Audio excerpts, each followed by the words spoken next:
السلام علیکم ورحمۃ اللہ وبرکاتہ نحمدہ ونصلی علی رسول الکریم اما بعد فاعوذ باللہ من الشیطان الرجیم بسم اللہ الرحمن الرحیم۔ یونس الگوہر کی تفسیر سب سے ہٹ کے ہے، کیونکہ یونس الگوہر کا عقیدہ ہی کچھ غلط ہے۔ یونس الگوہر کا کہنا ہے کہ اللہ تعالیٰ نے قرآن مجید کو نبی پاک صلی اللہ علیہ وسلم پہ پوری طرح سے نازل کر دیا، لیکن نبی پاک صلی اللہ علیہ وسلم نے پوری باتیں عوام کے نزدیک نہیں بتائی۔ آپ کی عصمت کی پاسداری کرے گا انسانوں کے خلاف۔ تو معلوم ہوا کہ کوئی بات ایسی تھی جس کا حضور نے اظہار نہیں کیا، اور اللہ بھی جانتا ہے کیوں نہیں کیا اظہار، کیوں نہیں کیا۔ جیسے کہ اگر ہم یہ کہیں کہ یار حضور کی احادیث اور یہ قرآن ادھورا ہے مولا علی کی تعلیم کے بغیر۔ اب یہ بات اس بدبخت کی سمجھ میں ابھی تک آئی ہی نہیں کہ اللہ تعالیٰ نے قرآن میں کہہ دیا ہے کہ ہم نے تمہارے لیے تمہارا دین مکمل کر دیا۔ اب سورہ مائدہ کی آیت نمبر 67 کی تلاوت کر کے اس کی غلط تفسیر کر کے یہ بتانے کی کوشش کرتا ہے کہ حضرت علی رضی اللہ عنہ کے بغیر قرآن کی تعلیمات مکمل نہیں ہوئی۔ یونس الگوہر کہتا ہے اللہ تعالیٰ نے اس قرآن مجید میں کیا فرمایا ہے، یا ایھا الرسول بلغ ما انزل الیک من ربک، اے رسول صلی اللہ علیہ وسلم پہنچا دو جو تیری طرف نازل کیا گیا ہے تیرے رب کی طرف سے۔ اور آگے کیا فرمایا اللہ تعالیٰ نے، وَإِن لَّمْ تَفْعَلُوا فَمَا بَلَّغْتَ رِسَالَتَهُ، اگر ایسا نہیں کرو گے تو اس کا مطلب یہ ہوگا کہ تم نے اللہ کا پیغام نہیں پہنچایا۔ اس کا مطلب ہرگز یہ نہیں ہے کہ اللہ تعالیٰ کے نبی کریم صلی اللہ علیہ وسلم نے اللہ کی باتیں ہم سے چھپائی ہیں۔ اس کا مطلب یہ نہیں ہے۔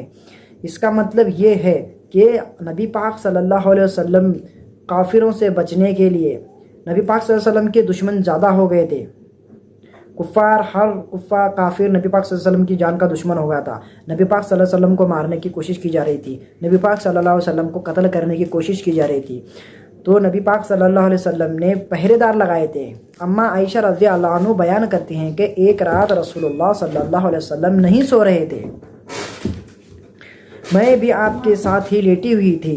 میں نے عرض کیا، اے اللہ کے رسول صلی اللہ علیہ وسلم کیا بات ہے؟ آپ نے فرمایا، کاش کوئی نیک آدمی میرا پہرا دیتا۔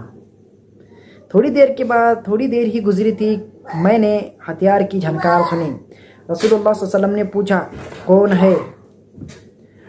آنے والے نے کہا، سعد بن ابی وقاص ہوں۔ یہ بات سمجھ لیجئے کہ حضور نے فرمایا کہ نیک آدمی کوئی پہرا دے، اور اس وقت کون حاضر ہوئے؟ سعد بن ابی وقاص رضی اللہ عنہ حاضر ہوئے، اور فرمایا رسول اللہ صلی اللہ علیہ وسلم نے ان سے پوچھا کیسے آنا ہوا؟ انہوں نے کہا، اے اللہ کے رسول، میں آیا ہوں کہ آج رات آپ کا پہرا دوں۔ اما عائشہ فرماتی ہیں کہ اس کے بعد رسول اللہ صلی اللہ علیہ وسلم آرام سے سو گئے، حتیٰ کہ میں نے آپ کے خراٹوں کی آواز سنی۔ آپ کو واقعہ پتا ہوگا کہ نبی پاک صلی اللہ علیہ وسلم ایک درخت کے نیچے سو رہے تھے، ایک کافر آتا ہے اور رسول اللہ صلی اللہ علیہ وسلم کی تلوار لے کے انہی کے اوپر تھام دیتا ہے اور کہتا ہے کہ کون بچائے گا تجھے مجھ سے، میری تلوار سے؟ تو حضور پاک صلی اللہ علیہ وسلم کہتے ہیں کہ اللہ بچائے گا۔ تو پہرے دار نہ لگاؤ، تم ڈرو مت، کافروں سے نہ ڈرو، تم اپنا کام کرو، تم تبلیغ کا کام پورا کرو، تم لوگوں کو آیتیں پہنچا دو، تمہاری حفاظت میری ذمہ داری ہے۔ یہ اللہ نے اس میں فرمایا ہے۔ اور بعض لوگ مفسرین کا بھی یہی قول ہے کہ حضرت علی رضی اللہ عنہ کی حق میں نازل ہوئی ہے۔ تو اب وہ بھی بات دیکھ لیتے ہیں کہ حضرت علی رضی اللہ عنہ کو کیا اللہ تعالیٰ کے نبی صلی اللہ علیہ وسلم نے کچھ اور باتیں قرآن سے علاوہ کچھ قرآن بھی سکھایا تھا، یا یہ جھوٹ بول رہا ہے یونس الگوہر؟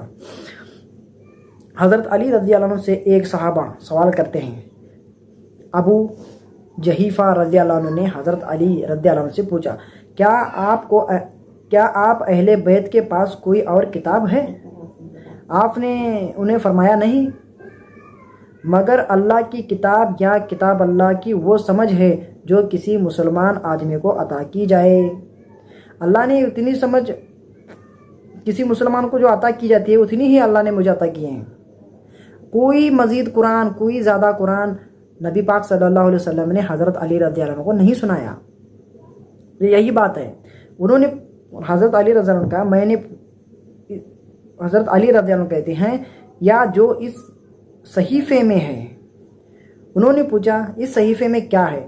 فرمایا دیت اور مسلمان قیدی کو چھڑانے سے تعلق احادیث ہیں اور یہ کہ مسلمان کو کافر کے بدلے قتل نہ کیا جائے. یہ بات تھی. بس حضرت علی رضی اللہ عنہ کا کوئی ایسا دعویٰ بھی نہیں ہے، نہ حضرت علی رضی اللہ عنہ نے کبھی کہا ہے کہ نبی پاک صلی اللہ علیہ وسلم نے مجھے بہت زیادہ قرآن سنایا، اور یہ حضرت علی کی خود زبان کہہ رہی ہے کہ میرے پاس کچھ نہیں ہے، بس وہی ہے جو اللہ تعالیٰ نے، جو قرآن کے متعلق تو کوئی سوال ہی نہیں ہے، قرآن کے متعلق سوال پیدا ہی نہیں ہوتا، کیونکہ اللہ نے کہہ دیا ہے کہ ہم نے تمہارا دین تم پہ مکمل کر دیا ہے.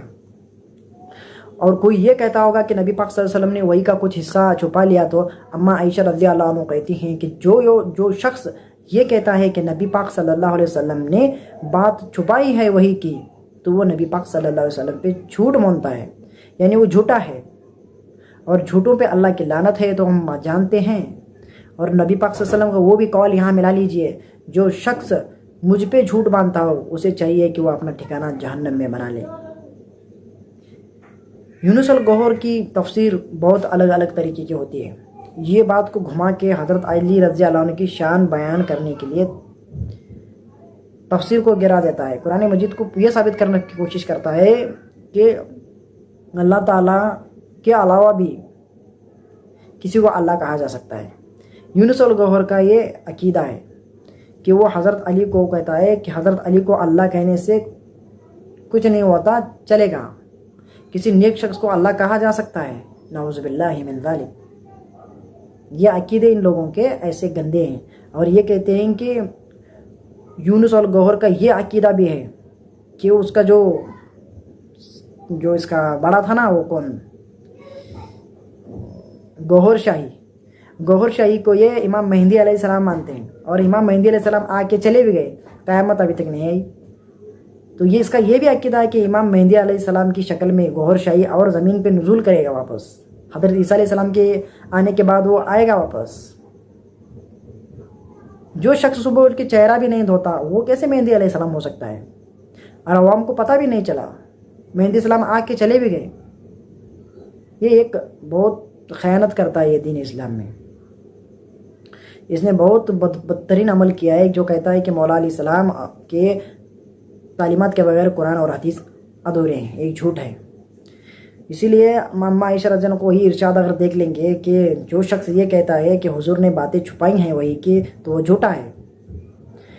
حضرت جابر رضی اللہ عنہ بیان کرتے ہیں کہ حجۃ الوداع کے موقع پر نبی پاک صلی اللہ علیہ وسلم نے خطبے میں ارشاد فرمایا، تم میں سے میرے بارے میں پوچھا جائے گا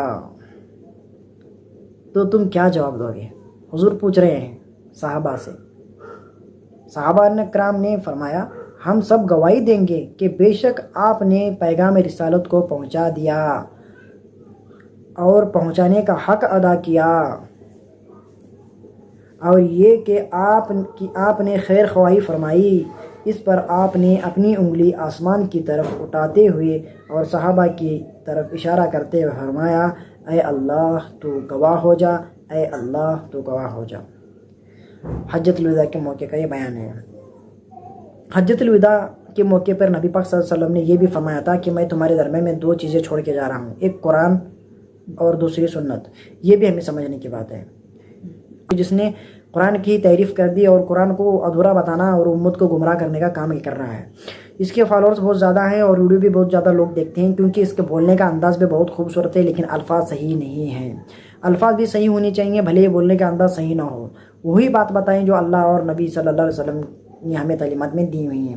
اللہ کسی کو نہیں کہا جا سکتا، یہاں تک کہ اس کا عقیدہ یہ بھی ہے کسی کو اللہ کہنا کوئی گناہ نہیں ہے. نعوذ باللہ من ذالک. اللہ کسی کو نہیں کہا جا سکتا، اللہ کسی کو نہیں کہا سکتا. اللہ ایک ہے، معبود برحق بے نیاز ہے. سورہ اخلاص میں دیکھ لیتے ہیں، قل هو اللہ احد، کہہ دو وہ اللہ ایک ہے. اللہ الصمد، اللہ بے نیاز ہے. کسی کو اللہ کیسے کہہ سکتے ہیں؟ اللہ تو بے نیاز ہے. اللہ کے برابر میں کسی شخص کو کھڑا نہیں کیا جا سکتا. اللہ بے نیاز ہے. اللہ تعالیٰ کی شان بہت بڑی ہے. اگر بیان کرتے بیٹھ جائیں گے تو رات گزر جائے گی، دن گزر جائیں گے، شان ختم نہیں ہوگی. درخت کو قلم بنایا جائے اور پتوں سے تخت بنایا جائے اور سمندر سے احیا بنا جائے، اللہ کی شان لکھو ختم نہیں ہوگی. یہ کہاں کا گوہر شاہی ہے؟ جس کے چہرے پہ نور نہیں، جس کے چہرے پہ جس نے کبھی چہرہ دھویا ہی نہیں، وہ اپنے آپ کو اللہ کہلوانے کی کوشش کر رہا تھا، بس چلا گیا اس دنیا سے۔ اور اس کی جو یہ یونس الغور ہے، یہ آج بھی کہتا ہے غور شاہی کو دیکھنا اللہ کو دیکھنے جیسا ہے، نعوذ باللہ من ذالک۔ اتنے بدترین لوگ ہیں، یہ فتنہ ہے علماء دین کے نزدیک۔ اس سے بچنے کی اللہ ہم سب کو توفیق دے، اور اللہ ہمیں نیک لوگوں کے ساتھ ہمارا حشر کرے اور نیک لوگوں کی صحبت اختیار کرنے کی توفیق دے۔ اللہ ہمیں بات کو سمجھنے کی توفیق دے۔ معافی چاہتا ہوں اگر کچھ میرے زبان سے غلط الفاظ نکلے ہوئے ہوں گے تو معاف کرنا۔ اللہ حافظ۔ جزا اللہ عنا محمد اللہ اہلہ صلی اللہ علیہ وسلم، وآخر دعوانا ان الحمد للہ رب العالمین۔